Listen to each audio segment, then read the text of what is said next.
শয়তান থেকে মহান আল্লাহ তাআলার কাছে আশ্রয় প্রার্থনা করছি।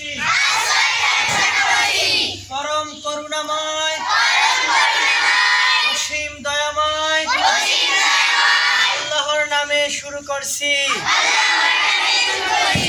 সমস্ত প্রশংসা মহান আল্লাহ তাআলার জন্য, যিনি বিশ্বজগতের রব, যিনি পরম করুণাময় অসীম দয়ালু, যিনি বিচার দিবসের মালিক। আমরা কেবল তোমার ইবাদত করি এবং কেবলমাত্র তোমারই কাছে সাহায্য প্রার্থনা করি।